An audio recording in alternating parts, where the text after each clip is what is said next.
Hello, dear students. I am Samir Velankar. I welcome all of you to this another video on linked list data structure. In this video, we are going to see a problem of how to print a singly linked list in reverse order.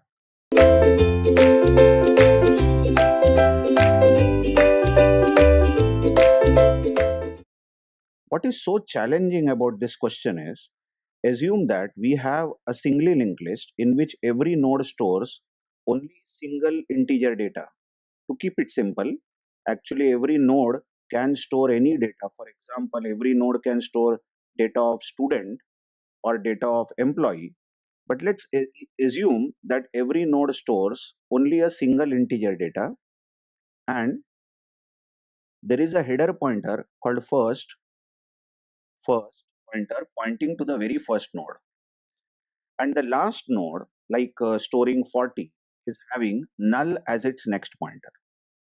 Now we want to print this linked list in reverse order, means the output should be 40, 30, 20, 10.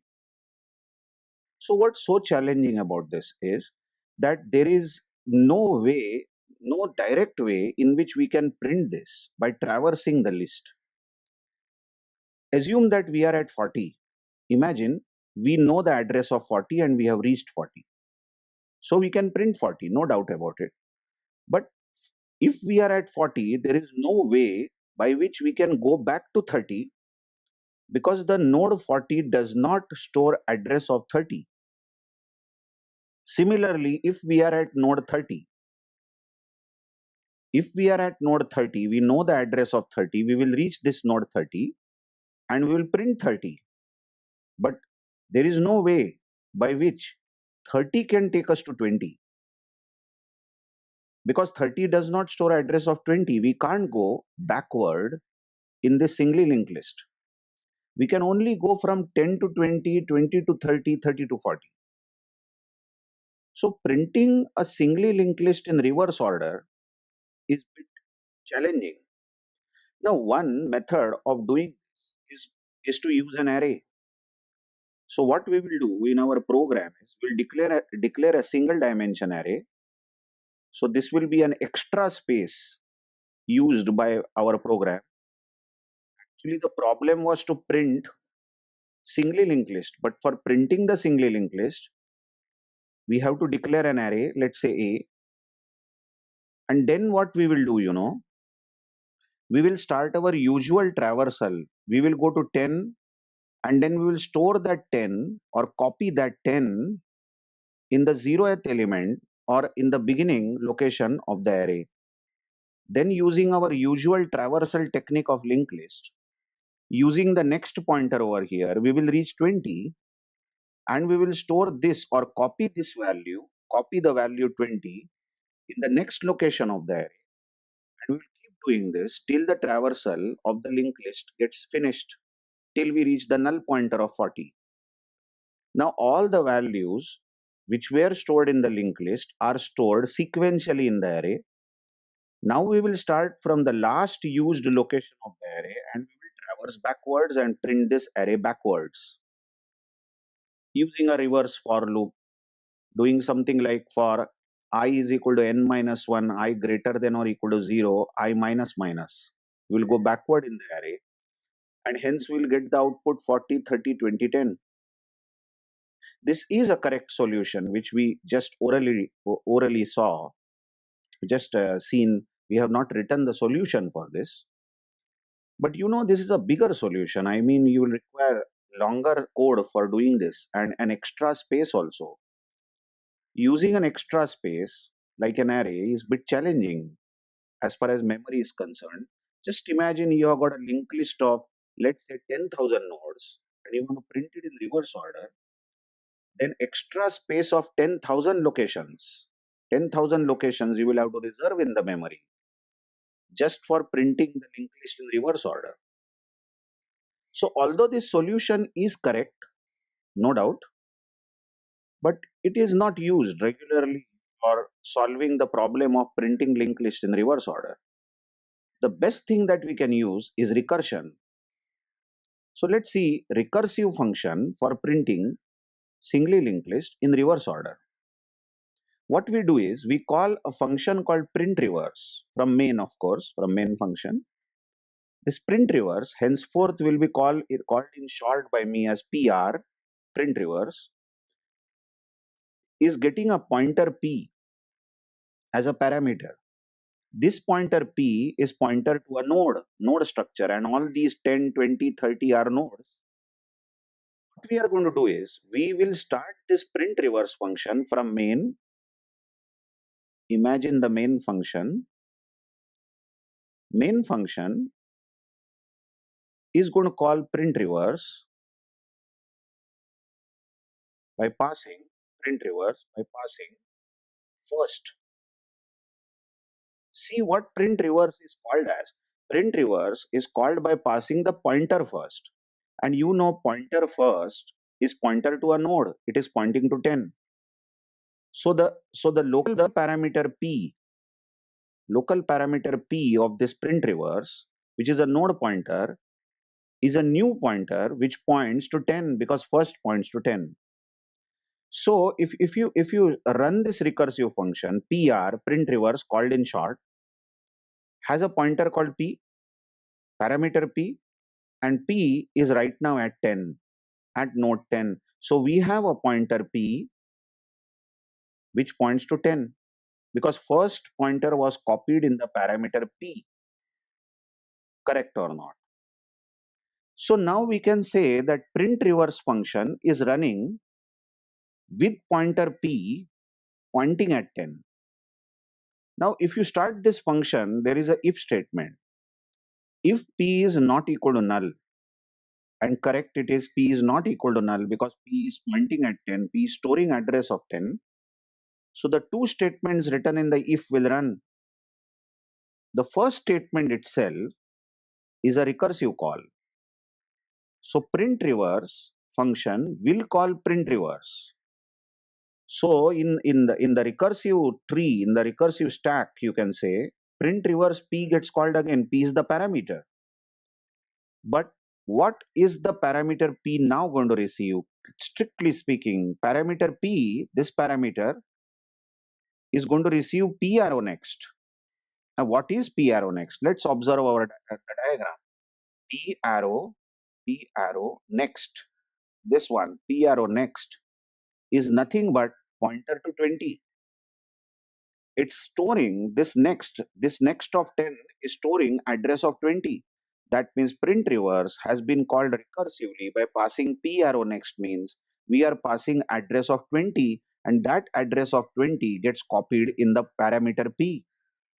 So the new function starts, recursive function starts with P, the pointer pointing at 20.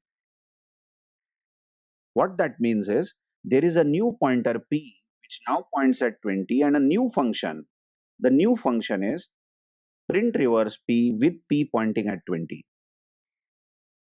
So all of you know the basics of functions.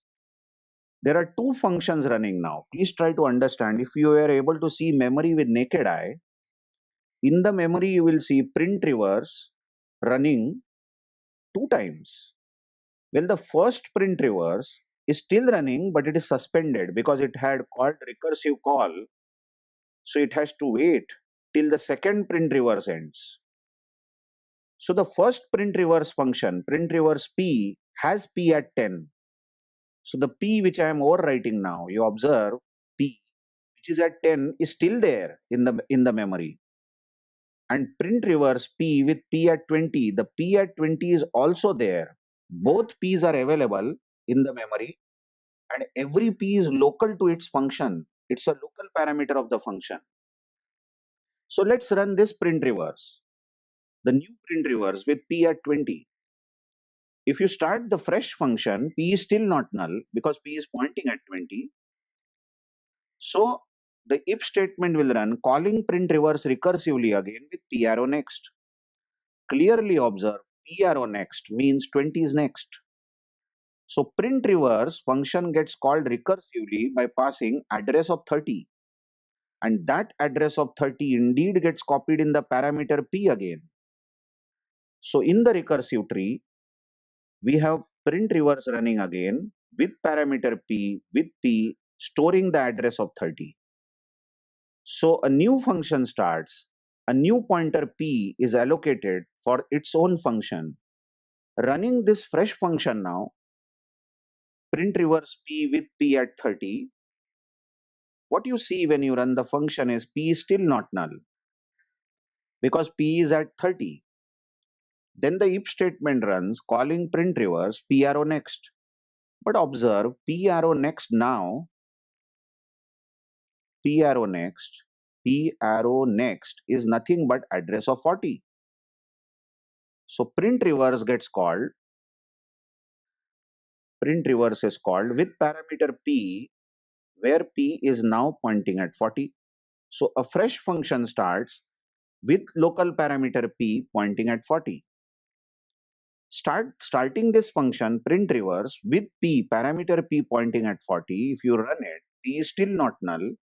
P is very well pointing to 40. So the if statement runs and calls print reverse p arrow next. Now starts the fun part. When print reverse 40 calls print reverse p arrow next, what is p arrow next? Let's see. Let's see the cursor place. P arrow next. This next pointer is null. What that means is print reverse function is called by literally passing null value to this pointer p. Hence, print reverse now starts again. This fresh function starts with pointer p and p is literally equal to null. So print reverse function has been called with the parameter p equal to null. If you start the fresh function print reverse with p as null, you can check the if p not equal to null is false. In fact, p is null now, isn't it? As p is null, the if statement is false and none of these lines will run. The two lines written in the if. So if won't run and if will end. And after the if ends, there is nothing pending, but the function ends. This print reverse function comes to a end. What that means is the print reverse function, which was running, which print reverse was running, by the way, print reverse p with p equal to null. The print reverse function which was running has now finished.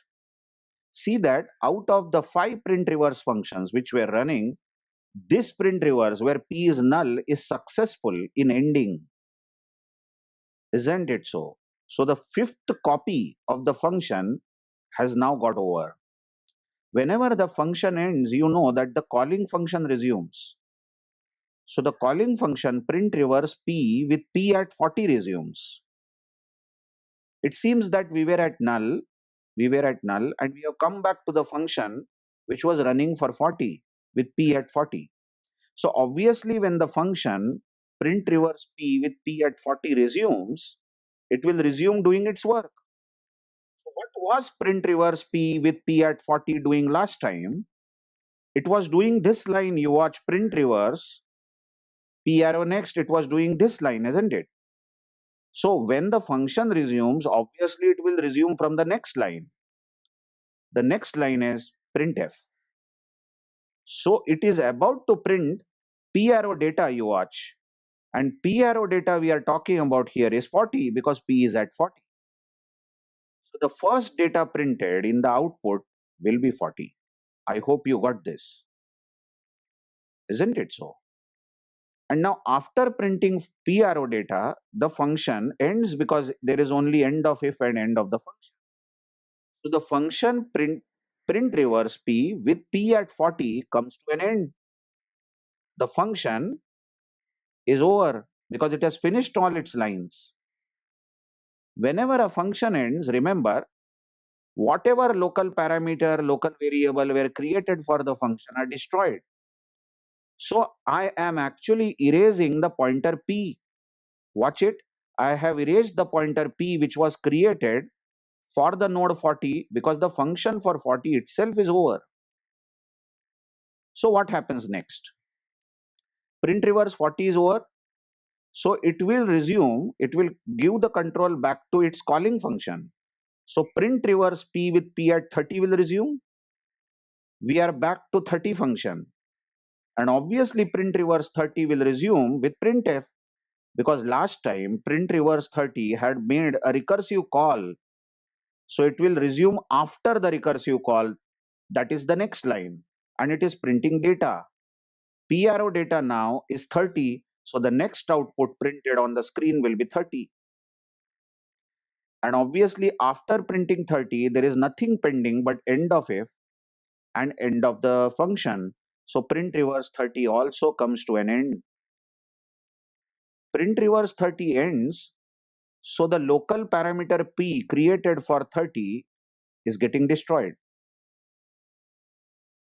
And what happens is print reverse 20 resumes because that was the calling function. Needless to say, print reverse 20 will resume with its printf p arrow data. So printing 20 now on the screen. And after printing data, there is nothing pending in the function. So print reverse 20 also comes to an end, destroying p local parameter because the function is getting finished. And print reverse 10 resumes. If print reverse 10 resumes, it will resume with its printf and it will print 10. And after printing 10, there is nothing pending in print reverse, so the function will come to an end. After the function ends, the p is destroyed, local parameter. Now, if print reverse 10 ends, main resumes, isn't it? Main function will resume because main had called this first function print reverse for the heading node, correct or not? For the first node. Look at the excellent method of memory organization or memory management. So many local pointers were created for every function, but when the function, every function ended, it collected the garbage. This is so very well organized by the languages like C, C++, Java. When we go out of scope, the pointers or the local variables, local parameters are always destroyed. I mean, we have got the linked list in the same state in which we had earlier before calling the recursive function. That's great. But by the way, I hope you have understood how to print linked list in reverse order, singly linked list in reverse order using recursive function. Thank you very much.